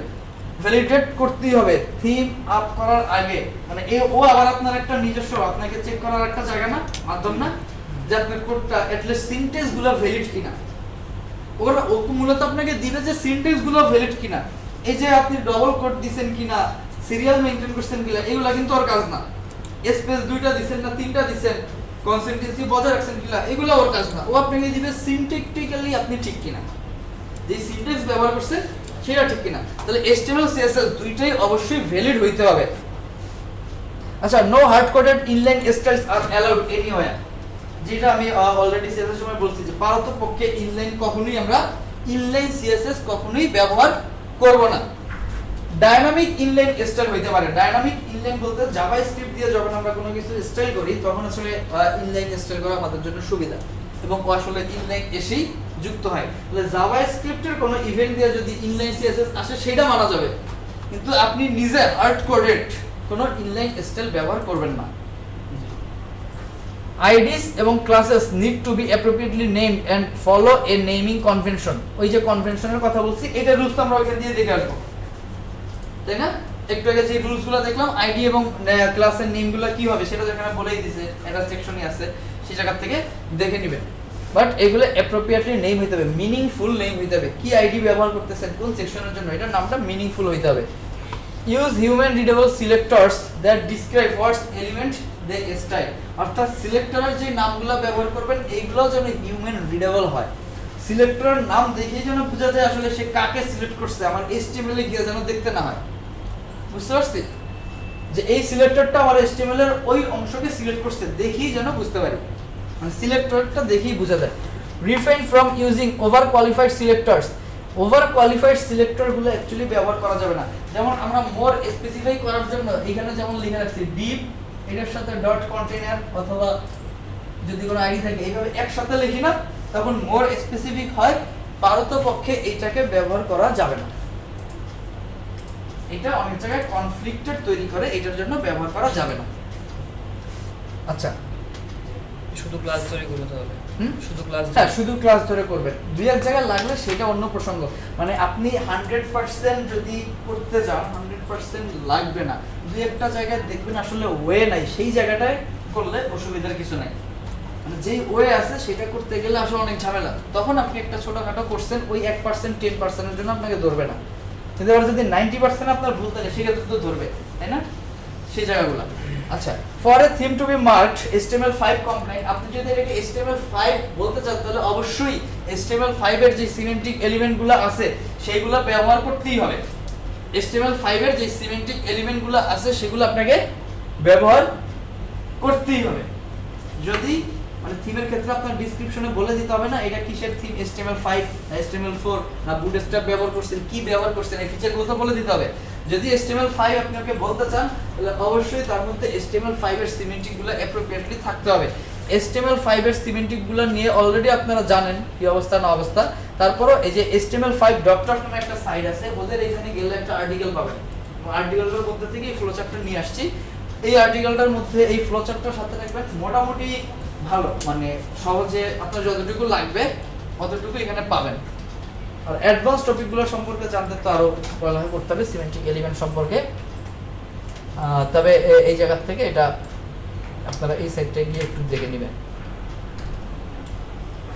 তারপরে যেটা বলছি ইউজ কমেন্টস, এটা তো আমি বারবারই বলতেছিলাম যে কমেন্টস খুব ভালো করে ভালো কমেন্টিং করতে হবে।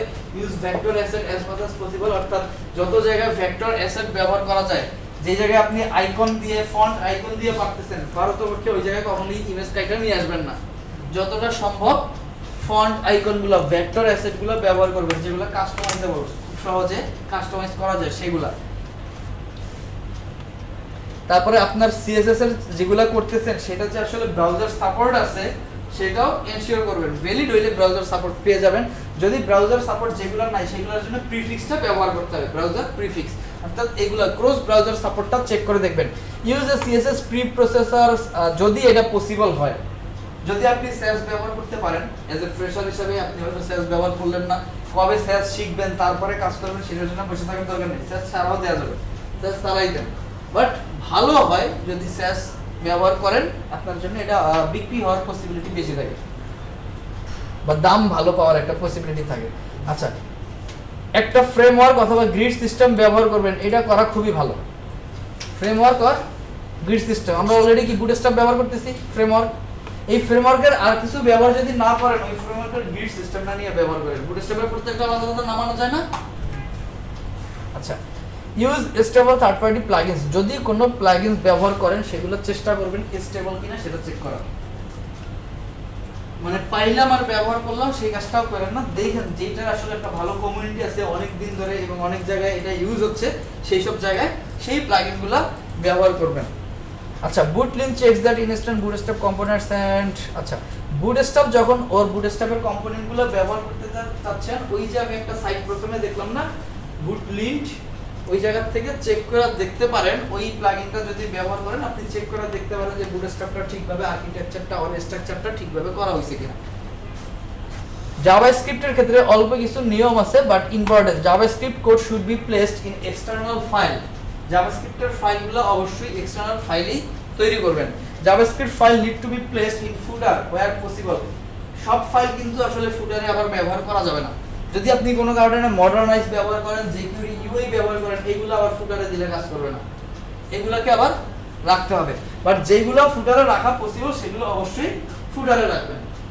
আচ্ছা, the code should not raise any errors or notice, কনসোলে গিয়ে অবশ্যই চেক করবেন আপনার জাভাস্ক্রিপ্ট ফাইল যেগুলো অ্যাড করছেন সেগুলো কোনো নোটিশ বা এরর রেজ করে কিনা। জাভাস্ক্রিপ্টের কনসোল কোথায় চেক করে জানেন তো, ওখানে গিয়ে দেখবেন কোনো ফাইলে যদি কোনো নোটিশ থাকে, এরর থাকে, সেটা আগে ঠিক করবেন, তারপরে সাবমিট করবেন, এরর রাখা যাবে না। আচ্ছা, all JavaScript should be written with use strict, অর্থাৎ স্ট্রিক্ট মুড ব্যবহার করতে হবে। জাভাস্ক্রিপ্টের দুইটা মুড, এর মধ্যে আমাদের যেটা ব্যবহার করতে হবে স্ট্রিক্ট মুড। স্ট্রিক্ট মুড ব্যবহার করা, এটার জন্য আলাদা কিছু আপনার করতে হবে না, জাস্ট কোডের আগে স্ট্রিক্ট ইউজ স্ট্রিক্ট এই কথাটা লিখে দিতে হবে।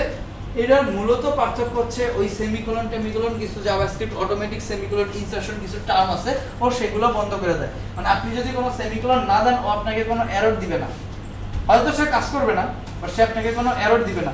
বাট যখন ইউজ স্ট্রিক্ট বলে দিবেন, কোনো জায়গায় সেমিকোলন মিস থাকলে সে আপনাকে এরর দিবে। এর জন্য ওরা বলতে হচ্ছে ইউজ স্ট্রিক্ট মুড, এটা দেখাইতে মানে নিয়ম কানুন স্ট্রিক্টলি ফলো করতে হবে। জাস্ট আমি একটা লিখে দেখাই দিছি। জাস্ট প্রথমে যেখানে কোডটা লিখবেন, কোডের প্রথমে বা কোনো ফাংশনকে যদি স্ট্রিক্ট করতে চান সেই ক্ষেত্রে ওই ফাংশনের প্রথমে ইউজ স্ট্রিক্ট এই কথাটা বলে দিতে হবে। আচ্ছা, আপলোড ইট ফর অ্যাপ্রুভাল। আচ্ছা, মোটামুটি আমি যেটা বলতে চাচ্ছি, HTML এবং CSS এর কোডিং স্টাইলটা কি রকম হয় এই জায়গাটুকু বুঝছেন, আপলোড পরে বুঝলাম, বাট এই জায়গাটুকু বুঝছেন অ্যাকচুয়ালি কিছুই না, যেগুলো আপনি ফলো করেন সেইগুলাই, বাট আমরা যেগুলো করে আসছি এই প্র্যাকটিসগুলো আমরা করে আসছি সেইগুলাই, কিন্তু এইবার একটু কনসিয়াসলি ফলো করতে হবে, আর কিছু না। আপনি HTML করছেন, ভ্যালিড তো অবশ্যই আমাদের ভ্যালিডিটি চেক আমাদের অবশ্যই করা উচিত। অ্যাটলিস্ট আমি বলতে পারবো আমার কোড স্ট্যান্ডার্ড হয়তো হয় নাই, কিন্তু ভ্যালিড সিনট্যাক্স আছে। W3C যদি আপনাকে ভ্যালিড বলে, আপনি অ্যাটলিস্ট এটা তো বলতে পারবেন যে ঠিক আছে, অ্যাজ এ ফ্রেশার হিসেবে আমার কোড হয়তো স্ট্যান্ডার্ড প্রফেশনাল হয় নাই, বাদ দিলাম, কিন্তু যে সিনট্যাক্সগুলো ব্যবহার করছি সেইগুলো সব ভ্যালিড, এটা তো বলা যাবে। তাহলে এটা তো আমাদের বলতে হবে। তাহলে এই কাজগুলো আমরা অলওয়েজ করব, এমনিই করব। থিম ফরেস্টের জন্য তো আমাদের করতেই হবে, মার্কেট প্লেসগুলোর জন্য তো করতে হবে।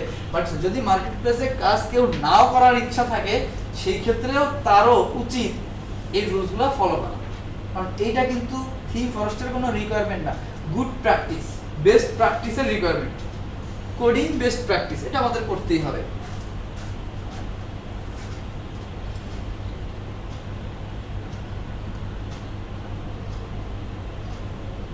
আচ্ছা, আমি জাস্ট এইটার কাজটা শেষ করে দিই, এর পরের দিন তাহলে আপনাদের জাস্ট হাতে কলমে একটু আপলোড প্রসেসটা দেখাই দিলেই হবে, তাই তো? মানে ওইখানে যে রিকোয়ারমেন্ট আছে ওইটা দেখাই দিলেই হবে। অল্প কিছু সময় হয়তো নিব।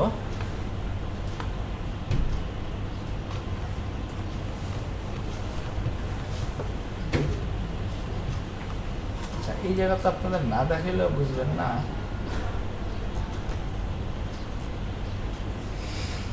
আচ্ছা, এই জায়গাটা এখান দিয়ে বোঝার দরকার নেই।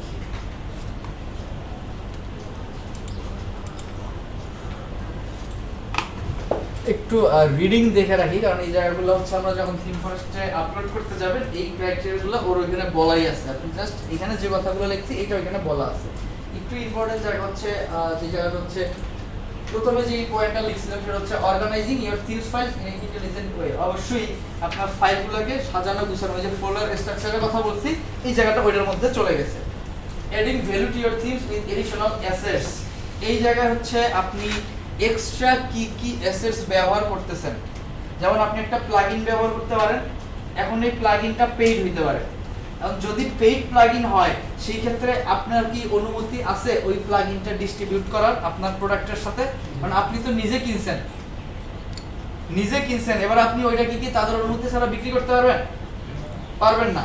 বাট ওইটা যদি আপনি আপনার থিমে ব্যবহার করেন, আপনার থিমে একটা এক্সট্রা ভ্যালু চলে আসতেছে না? এই ক্ষেত্রে আপনার যে করার উদ্দেশ্য, যে আপনাকে তখন আপনার বায়ারকে বলে দিতে হবে যে আমার এই থিমটায় এই প্লাগইন ব্যবহার হয়েছে, এই প্লাগইনগুলো এই সাইট দিয়ে কিনতে হবে, ওদের রেফারেন্স দিয়ে দিতে হবে। আপনি যদি এই প্লাগইনগুলো ব্যবহার করতে চান এখান দিয়ে এটার জন্য এই প্লাগইনগুলো কিনে নিতে হবে, সেটা বলে দিবেন, তাহলে আর কোনো সমস্যা নেই। কিন্তু আপনি একটা কিনে যদি ডিস্ট্রিবিউট করতে চান কখনোই আপনাকে অ্যাপ্রুভ করবে না, মামলাও করে দিবে কপিরাইট। ভয়ের কিছু নাই, মামলা করবে না, মানে অ্যাপ্রুভ করবে না। কিভাবে বলে দেবো? এটার ডেসক্রিপশন বলে দিতে হবে। একটা থিম আমরা যখন অ্যানালাইসিস করব তখনই দেখতে পারবো, ডেসক্রিপশনে বলে দিতে হবে এই থিমের সাথে কি আছে, এটার ফিচার কি কি আছে, এটা সব বলতে হবে না। মানে ইউজার যখন দেখবে সে শুধু প্রিভিউ দেখবে, আপনি কয়দিন সাপোর্ট দিবেন, সাপোর্টের জন্য এক্সট্রা টাকা নেবেন কিনা, এগুলো তো সব ডেসক্রিপশন বলে দিতে হবে, সেখানে এটা বলে দিতে হবে। দেখবো আমরা। হ্যাঁ, ডেভেলপমেন্ট এন্ড প্রোডাকশন বিলস, এই জায়গাটা অ্যাকচুয়ালি এই মুহূর্তে আপনাদের বোঝানো একটু টাফ, বাট স্যাসের ক্লাসে এই জায়গাটা বুঝাই দেব। স্যাস একটা প্রিপ্রসেসর ব্যবহার করে আমাদের উদ্দেশ্য হচ্ছে সিএসএস জেনারেট করা, এইচটিএমএল এর প্রিপ্রসেসর আছে, এইচটিএমএল জেনারেট করা।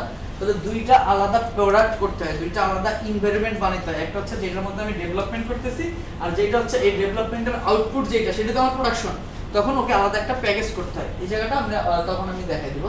ফটোশপ ফাইল, যদি আপনার এই টেমপ্লেটের জন্য আপনি ফটোশপ ফাইল তৈরি করে থাকেন, এটা একটা ভালো ওয়ে হচ্ছে এই ফটোশপের ফাইলগুলো, পিএসডি গুলো এই থিমের সাথে পিএসডি একটা ফোল্ডার করে প্যাকেজ করে দিয়ে দাও। এটা একটা পলিসি, দিতেই হবে সেটা না, এটা একটা পলিসি দিয়ে দেয়। আচ্ছা, পেজ টেমপ্লেটস সাধারণত একটা পেজের, বিশেষ করে সবগুলা ভালো ভালো থিমগুলোর ক্ষেত্রেই দেখবেন তাদের ল্যান্ডিং পেজ, হোম পেজ, এগুলোর মাল্টিপল ভার্সন থাকে। একটা পেজেরই মাল্টিপল ভার্সন থাকে। আপনারও চেষ্টা করা উচিত একটা পেজেরই একটা ভালো পরিমাণ ভার্সন রাখার। যদি না পারেন প্রথমে দরকার নেই, একটা করেন, বাট যখন আপনি বুঝা যাবেন তখন উচিত হচ্ছে একটা পেজের 2-3টা ভার্সন রাখা। মানে ইউজার কিনবি না কেন এরকম ঘটনা, এটা না কিনলে ওইটা কেন, এরকম আর কি, মানে কিনতে হবে। কয়েকটা ভার্সন রাখলে পছন্দদার হইতে বাধ্য ওই জায়গা থেকে। হ্যাঁ, এবং 404 পেজ, এই পেজটা রাখতে হবে, যেগুলো লাগে লোডিং পেজ এগুলা রাখতে হবে, কিছু কমন পেজ এগুলা রাখতে হবে। এর জন্য বলছে যতটুকু সম্ভব ভালো পরিমাণে একটা ফাইল পেজ লেআউট আপনি তৈরি করতে পারেন।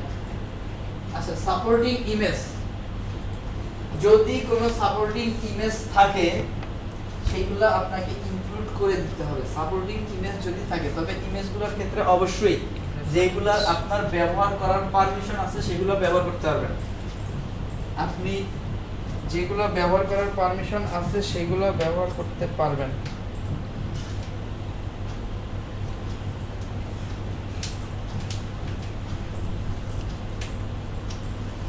আচ্ছা, আর হচ্ছে ফেভিকন গুলো ব্যবহার করতে হয় এবং ফেভিকন গুলোর নিজস্ব কিছু ফাইল সাইজ আছে এবং কিছু ফরম্যাট আছে। অ্যাপলের টাচ আইকন যদি ব্যবহার করতে চান ওর জন্য হচ্ছে 144 পিক্সেল 144 বাই 144 পিক্সেলের একটা ফেভিকন ব্যবহার করতে হয় এবং ওর ফরম্যাটটা হচ্ছে PNG ফরম্যাটেড। তারপর হচ্ছে আপনি নরমালি আপনার সাইজের জন্য যদি ফেভিকন ব্যবহার করেন, যেই ইমেজটা ব্যবহার করবেন PNG ব্যবহার করা যায়, বাট দরকার নাই image.ico এই ফরম্যাটে বসাইলেই ও সরাসরি ফেভিকনটা পেয়ে যাবে। আপনার রুট ডিরেক্টরিতে রাখলেই হবে। এটার সাইজ হবে 16 বাই 16 এটার সাইজ। ফেভিকনটা একদিন একটু দেখাই দেন লতিফ ভাই, ফেভিকনটা একটু দেখাই দেন, জাস্ট বুঝাই দিলেই হবে। বাট ইম্পর্টেন্ট জায়গা যেটা ডকুমেন্টেশন,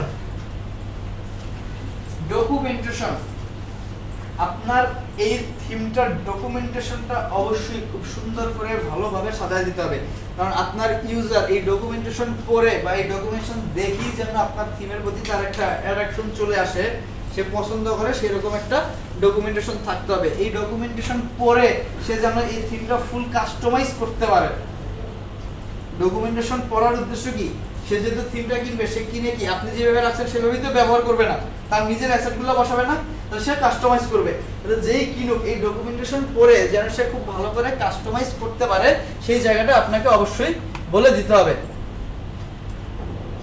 কি কি থাকতে পারে, কি কি থাকা উচিত ডকুমেন্টেশনের মধ্যে, এটার একটা লিস্ট আমি দিছি, বাট আপনাদের জন্য ইম্পর্টেন্ট হচ্ছে আরো দুই একটা সাইডে আমরা যাব, দুই একটা থিম দেখব, ওরা ডকুমেন্টেশন কিভাবে সাজাইছে সেই জায়গাটা আমরা ফলো করব। আমরা ওদের কাছ থেকে শিখবো, তাতে তো অসুবিধা নেই, আমরা ওদের কাছ থেকে দেখে দেখে ফলো করব। বাট কমন যে জায়গাগুলো থাকে সেগুলো আমি কয়েকটা লিস্ট আকারে দিয়ে দিছি। রিডমি ফাইলটা দিতে হবে। লাইসেন্স আপনাদের মানে থিম ফরেস্টের জন্য লাইসেন্স দেওয়ার দরকার নেই, কারণ থিম ফরেস্ট নিজে লাইসেন্স দিয়ে দিবে। বাট অন্য মার্কেট প্লেসে, নিজস্ব কোনো মার্কেট প্লেসে যদি দেন, সেক্ষেত্রে আপনার লাইসেন্সটা অ্যাড করতে হবে। রিডমিটা আপনারা অ্যাড করে দিবেন। রিডমিটার মধ্যে আসলে কিছুই না, short description of your theme, list of theme feature কি কি থাকবে, এটার একটা রিডমির মধ্যে একটা কনভেনশন, এটা দিয়ে দিবেন। রিডমি.txt লিখে এটার মধ্যে এই ডিসক্রিপশনগুলো একটু লিখে দিবেন। আবার কাস্টমার আপনার থিমটা কিনলে তার একটা ধন্যবাদ জানাবেন, আর কিছু না, মানে এগুলো হচ্ছে পলিসি, সেগুলো আপনার কন্ট্যাক্ট ইনফরমেশন যদি কাস্টমার করতে চায় এটা থাকবে রিডমি.txt এর মধ্যে। জাস্ট এই কয়েকটা জিনিসপত্র একটু রিডমির মধ্যে দিয়ে দিলেই ওকে।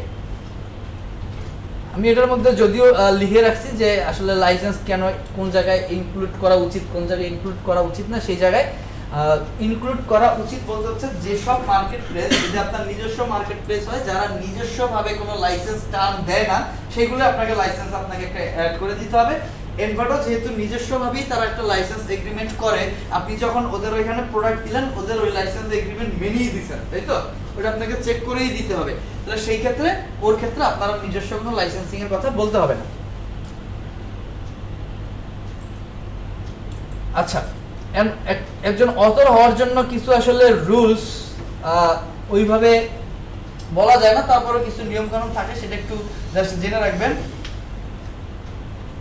The item you upload for sale must be your own creation, সেটা তো সব জায়গায় হইতেই হবে। যেটা আপনি বানাচ্ছেন সেটা আমি প্রথমে যেটা বলতেছিলাম, আপনার কপিরাইট ইনফরমেশন থাকতে হবে। আচ্ছা, do not submit work based on tutorials or other people design, অন্যদের যেটা আপনার আসলে পারমিশন নাই সেটা দিতে পারবেন না সেটা। আচ্ছা, আপনি যদি কোনো আইটেম ব্যবহার করেন, যদি কোনো পেইড আইটেম ব্যবহার করেন, এইটা ব্যবহারের লাইসেন্স আপনার আছে, এইটা অন্তত আপনার থাকতে হবে।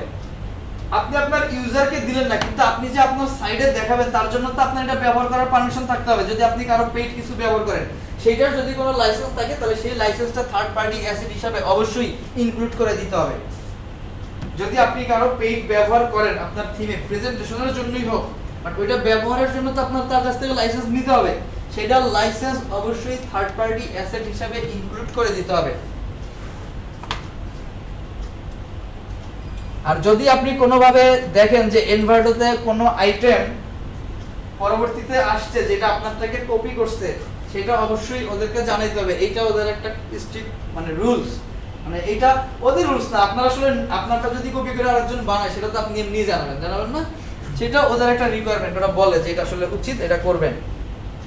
আচ্ছা, do not buy your own items or encourage in other contact, এটা যদিও আসলে গোপনে এটা করতে হবে, মানে মার্কেটে যদি আপনাকে টিকে থাকতে হয় এটা রেকর্ডিং করা যাবে। আচ্ছা, আর কিছু ওই যে ভায়োলেন্স আইটেমটা এই ধরনের কিছু আইটেম এগুলো আপনি আসলে কখনো অ্যাড করতে পারবেন না, সেগুলোর কথা কিছু বলে দেয়। আর হচ্ছে everything upload to should be appropriate for commercial sale, এবং যা কিছু আপলোড করবেন সবগুলাই কমার্শিয়ালি সেল করার মতো কন্টেন্টই থাকতে হবে, সেগুলো আর কি বলে দিছে। কিছু হেল্পফুল লিংক আমি দিয়ে দিছি। কমন রিজেকশন, এটা ওদের মার্কেট প্লেসেই পাবেন, যে কমন রিজেকশন হচ্ছে রিজনস কি কি হইতে পারে, যেগুলো আলোচনা করছি এগুলাই। বাট এগুলোর মধ্যে কিছু নিয়ম কানুন, তারপর হচ্ছে ওদের ফাইলটা প্রসেস করার জন্য কি কি গাইডলাইন ফলো করতে হয় সেগুলো আমি দিয়ে দিছি। বাট চেক লিস্ট, নিজের জন্য সব কাজ শেষ করলেন, নিজের জন্য একটা চেক লিস্ট তৈরি করবেন এবং প্রত্যেকটা কোশ্চেন নিজেকে করে সেটা চেক করবেন যে এটা করছি কিনা, ফুলফিল হয়েছে কিনা, একটা চেক লিস্ট সবসময় থাকবে। প্রথমটাই কোশ্চেন করবেন নিজেকে, is your design unique and up to standard অনুযায়ী আপনার ডিজাইন ইউনিক কিনা, যেটা আমি প্রথম বলছিলাম। তাহলে আপনি যদি এটা হয় চেক দিলেন যে এটা কমপ্লিট, মানে এটা হচ্ছে আপনার ডেভেলপমেন্ট প্রসেস, এটা যে লাগবে ম্যান্ডেটরি সেরকম কিছু না, এগুলো করা উচিত। আচ্ছা, ডাজ ইওর কোড ভ্যালিডেট, যেটা আমি বলছিলাম অবশ্যই W3C এর ভ্যালিডেট হইতে হবে। মানে চেক লিস্টটা তৈরি করার উদ্দেশ্য হচ্ছে প্রতিবার তো আপনি লিস্ট করবেন না, চেক লিস্টটা চেক করলে অ্যাট লিস্ট আপনার মাথায় চলে আসছে আচ্ছা এই কাজটা তো আমার করার কথা ছিল, করছি কিনা, ডিজাইনটা ইউনিক কিনা আপনি চেক করছেন, কোডটা ভ্যালিডেট কিনা আমি ভ্যালিড করছি, ওকে চেক দিয়ে দিলেন। তারপরে is your code well documented, ডকুমেন্টেশনের কথা যেটা বলতেছিলাম, কমেন্টিং থেকে শুরু করে, যদি এখানে ওয়েল ডকুমেন্টেড বলতে হচ্ছে কোড ওয়েল ডকুমেন্টেড, তার মানে কি কমেন্টিং গুলো ঠিকভাবে আছে কিনা, আছে চেক দিয়ে দেন। আর ইওর ফাংশন প্রিফিক্সড, যদি সিএসএস ক্রস ব্রাউজারের জন্য প্রিফিক্স লাগে সেই ক্ষেত্রে প্রিফিক্স গুলো অ্যাপ্রোপ্রিয়েটলি অ্যাড করছেন কিনা সেটাও চেক করতে হবে, চেক করে দিলেন। Are you using jQuery strict mode, যেটা বলতেছিলাম jQuery স্ট্রিক্ট মুডটা আপনি ব্যবহার করছেন কিনা, যদি করেন সেটা, না করলে করতে হবে। আচ্ছা, does your CSS have a table of contents, এই জায়গাটা খুবই ইম্পর্টেন্ট। CSS ফাইল যেটা তৈরি করবেন সেটা প্রথমেই টেবিল অফ কন্টেন্ট দিয়ে দিতে হবে, টেবিল অফ কন্টেন্ট দিয়ে দিতে হবে, অর্থাৎ কি কি ফিচার আপনি অ্যাড করছেন, টাইপোগ্রাফি অ্যাড করছেন, কি কি লিখছেন, টেবিল অ্যাড করছেন, ফর্ম অ্যাড করছেন, এটার একটা লিস্ট দিয়ে দিতে হবে। এটা আমি একটা স্যাম্পল দিয়ে দিব আপনাকে, এটা একটা লিস্ট দিয়ে দিতে হবে। আচ্ছা, have you checked load time and improved by combining and minifying your CSS, এটা একটু অ্যাডভান্স বাট এটা উচিত। আমি কিছু টুলস দেখাই দিব, চেষ্টা করলেই আমি জায়গাগুলো আসতে চাই, যে জায়গা হচ্ছে আপনারা এই যে আমরা সাজাটা লিখছি এগুলোর একটা মিনিফাইড ভার্সন যদি থাকে, বুটস্ট্র্যাপের ক্ষেত্রে দুইটা দেখছি না, একটা bootstrap.min.css আর একটা হচ্ছে তাহলে তো দেখাইলে তো হইছি, ওই জায়গা থেকে মিনিফাইড একটা ভার্সন দিলে এটা লোড টাইমটা অ্যানালিটিক্স দিয়ে চেক করা উচিত যে কতটুকু সময় লোড হচ্ছে, তাহলে আপনি বুঝতে পারবেন, আপনার একটা কনফিডেন্স, তবে এটা রিকমেন্ড না, মানে রিকমেন্ডেড লাগবে যে এটা না। আচ্ছা, ইমেজ অপটিমাইজেশনটা খুব ইম্পর্টেন্ট, কারণ ইমেজ যত ভারী হবে তত হচ্ছে আপনার জায়গাগুলো অসুবিধার কারণ হয়ে যাবে, সেই জায়গা থেকে ইমেজ অপটিমাইজেশনটা এটাও দেখাই দিব। হ্যাঁ,